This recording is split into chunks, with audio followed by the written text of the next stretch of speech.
Kochi ചെമ്പുമുക്കിൽ road ഇടിഞ്ഞു താഴ്ന്നു. ചെമ്പുമുക്കിൽ നിന്ന് അട്ടിപ്പേറ്റി നഗറിലേക്കുള്ള റോഡാണ് രാത്രി പെയ്ത മഴയിൽ ഇടിഞ്ഞു വീണത്. അപകടം പുലർച്ചെയായതിനാൽ വലിയ ദുരന്തം ഒഴിവായി.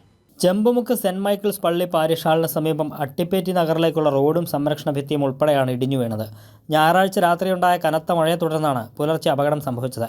ഇടപ്പള്ളി തോടിനോട് ചേർന്നാണ് തൃക്കാക്കര മുനിസിപ്പാലിറ്റി 2 മാസം മുൻപ് സംരക്ഷണ ഭിത്തി കെട്ടി റോഡ് നിർമ്മിച്ചത്. തോടിനോട് ചേർന്നുള്ള വലിയ കയ്യേറ്റങ്ങളും സുരക്ഷാ മാനദണ്ഡങ്ങൾ പാലിക്കാതെ റോഡ് നിർമ്മിച്ചതുമാണ് അപകടത്തിന് കാരണമായതെന്ന് പ്രദേശവാസികൾ ആരോപിച്ചു. ആ തെങ്ങിനേക്കാൾ കുറച്ചും കൂടി വീതിയിലാണ് ശരിക്കും ഈ തോടിൻ്റെ വീതി.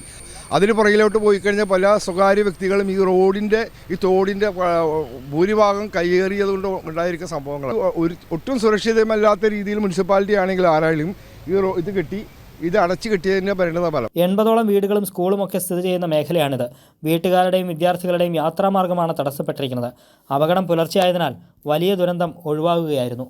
കൈരളി ന്യൂസ്, കൊച്ചി.